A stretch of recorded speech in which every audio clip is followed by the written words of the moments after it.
working? Everyone can hear me? Yeah?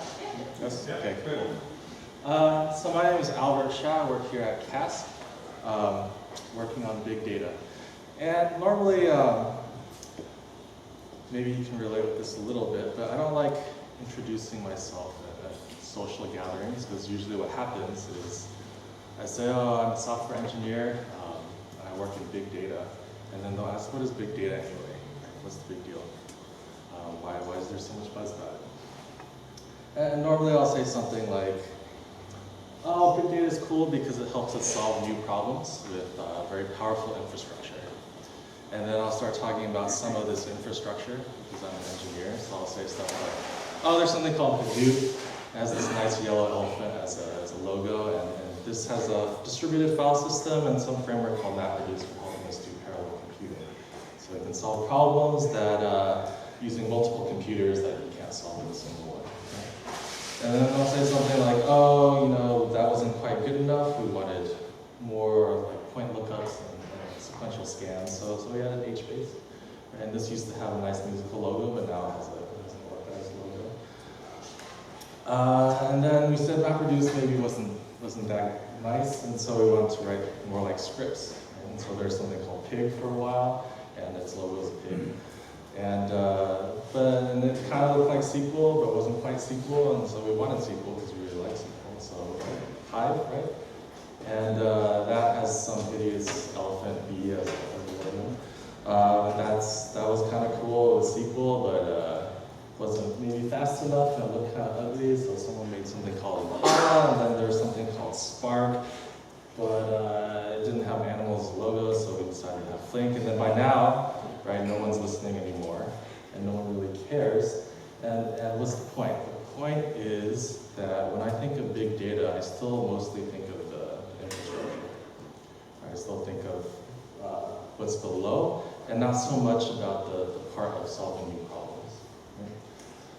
And so what we're really interested in is not this part about the powerful infrastructure, but we care that we can do things like anomaly detection.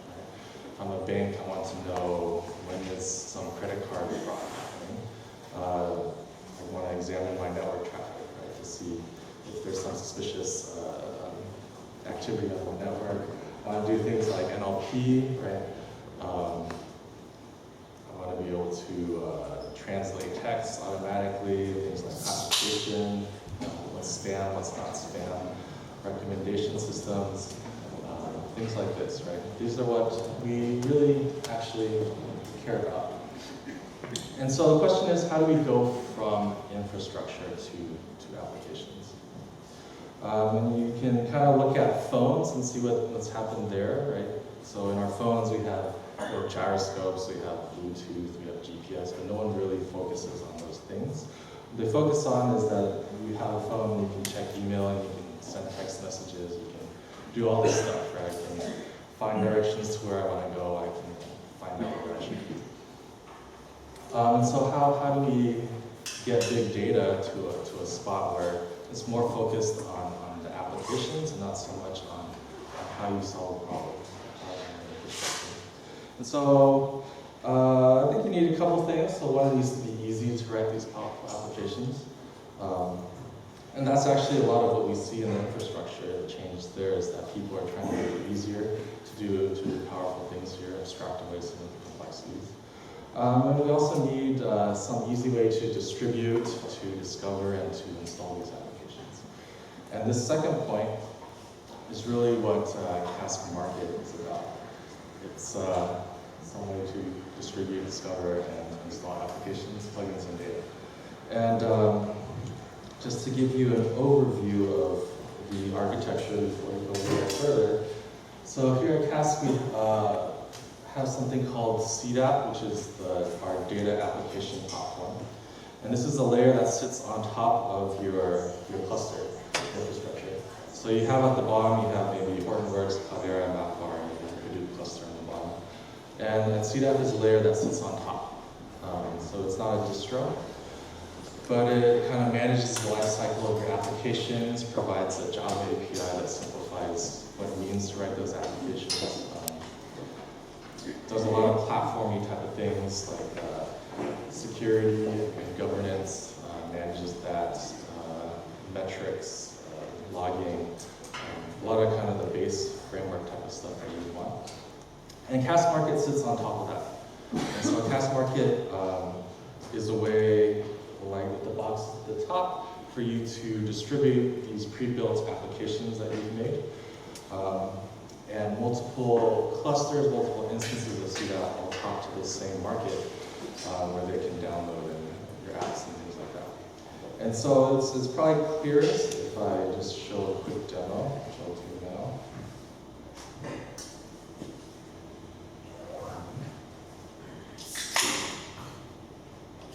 So I have a local instance running on my laptop.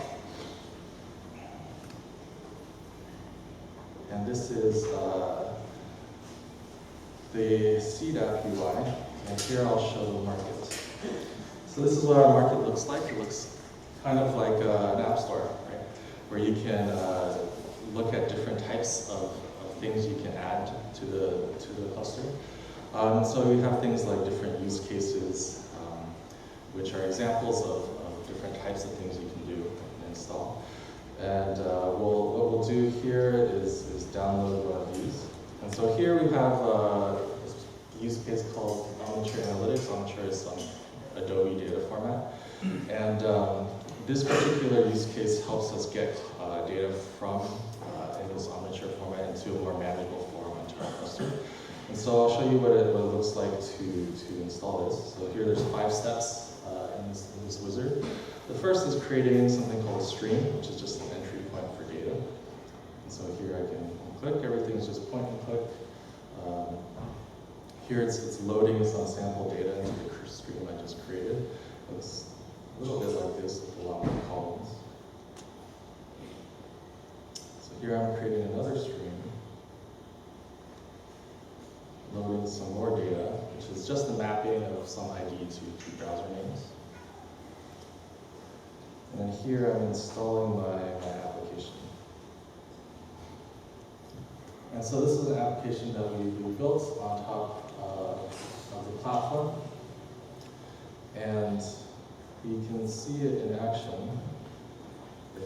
So you can see here I have 2 streams. I've loaded some data into both of them. And I can now run this app. And what it does is it just reads from these 2 streams, it does some parsing, it does some more parsing here. It joins this data on the browser ID to kind of add a few more fields and writes it to some files in Hadoop format. It also does a distinct on the number of domains in my input data, and also groups by some IP, and it does a count there. So I can run it here. And then I can use this as a starting point if this is some type of thing I want to do.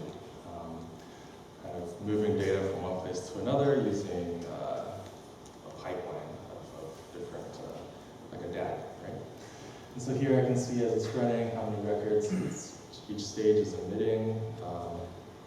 And I'm shielded from what's going on underneath. Right? What's actually going on underneath is a series of MapReduce jobs, but I don't actually know what's happening. And so here now it's completed. I can see after joining here, I've lost a few, probably because the ID wasn't able to be joined. And I can take a look at the end result, which is this enriched thing. Query it, take a preview, and this is kind of what it looks like, a bunch of different fields.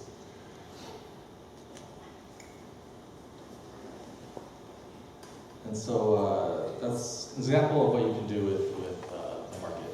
So someone has pre-built this type of application and loaded it up, and someone who wants to use it just needs to go through point and click and run. So next, we'll just talk a little bit about what is going on underneath. And so first, for some terminology. So in the market, we have a bunch of different packages. Each package is basically one of those boxes that we saw in the market UI. And this is a collection of different things you need to deploy your app. So jars, config files, sample data, things like that. Each package has a spec, which is metadata about the package, name, description, version, when it was created, things like that, as well as a list of actions that specify what to do in each one of those steps. And finally, we have a catalog, which is just a list of all these packages. That's what generates that script, or that list. And so the API is very simple. It's basically just serving static content. So to get the catalog, it's just this packages file. And here you'll see a list of all the packages and metadata about them. And then each specific package will have some of that metadata plus a list of actions. So this one, for example, has one type of action, which is load data pack, and that corresponds to this step in the wizard. You can see it has a name for where you should upload it, as well as what data you should upload. This other one is creating that pipeline, creating that app, and it has information about the jar that you should be using, as well as config files and anything other that we need for creating the app. And what is actually happening underneath is when the UI is you're going through that wizard, all it's doing is making some RESTful call to CDAP, which is sitting on top of your cluster. And it's just taking the data that you specified in your action. And so here, when we're creating a stream, all it's doing is doing a put call. And then underneath, what CDAP does is kind of hidden from you, but what it does is it creates some files on HDFS, it stores some metadata about the stream, and kind of registers that it's there. When you upload data, this is just a post to another RESTful endpoint. You specify the stream name, you give some of the data in the post body, and then underneath what's happening is it's writing to HDFS, it's storing other information about that stream in some table, and again, it's all abstracted away from them. Finally, when you're creating an app, similar thing, it's just doing the put, and it's in the body, it's saying what jar should I use. The jar is somewhere on HDFS, and when you run the app, it's talking to Yarn, it's allocating containers, it's launching a couple of MapReduce jobs. But again, all of that is abstracted away. And so this is kind of both of the things that we see for moving from infrastructure to apps. You see that there's some abstraction layer that helps us in these apps when we're building them and writing them, which is the CDAP layer. And the market itself is what's helping us distribute. And then you can also host your own. And so right now it's just very simple serving static content. So if you want to host your own, you just stand up a simple Apache server with this type of error-free structure. For our public market, we're just hosting these in S3. And so on some S3 bucket, we have these files. And every time we add something, we run a tool that updates these files. And so you have each of your packages, you have a spec, and then you have everything the spec references in each of the actions. And so really how we imagine seeing it first is that enterprises internally will have their own types of applications, their own types of models that they build, data that they use, different plugins that they use, and that they'll use this market as a way to kind of make everyone aware that these things are available, because you normally have a bunch of different teams working on different things and you don't know what's there, as well as a way to distribute and a way to update and a way to install these things. And looking forward, so we just introduced this in the last release of CDAP. So it's pretty bare bones right now, and you can tell it's not too much technology behind it, right? It's just simple serving babies, right? And so looking forward, what we want to do is add some better ability to discover different things in the marketplace. So search, tags, filters, this type of standard things. Formalize some sort of contribution process. So currently everything in the market is contributed by us. Even though we call it market, everything we do is open source and free to download. We want to formalize some way that people can publish their own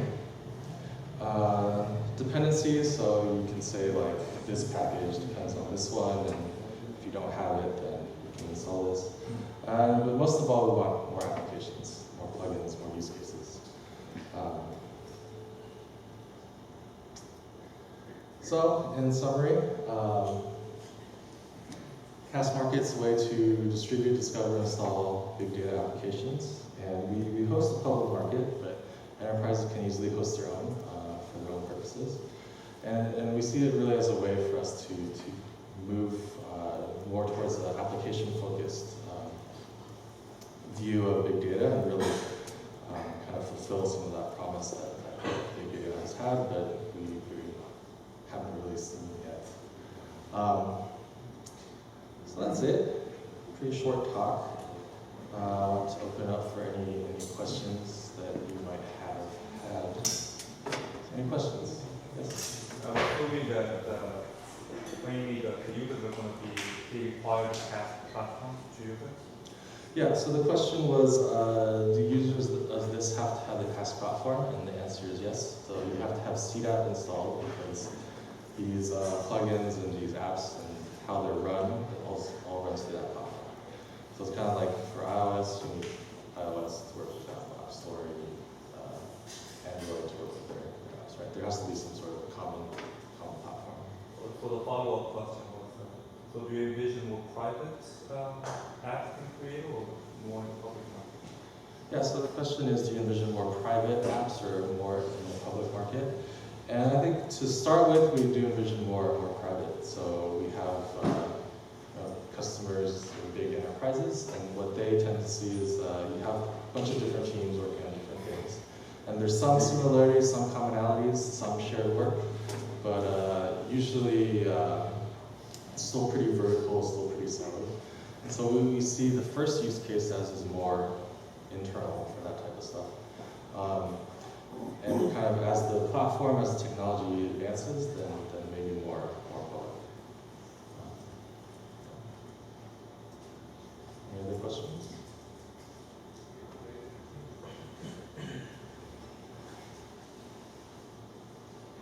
All right.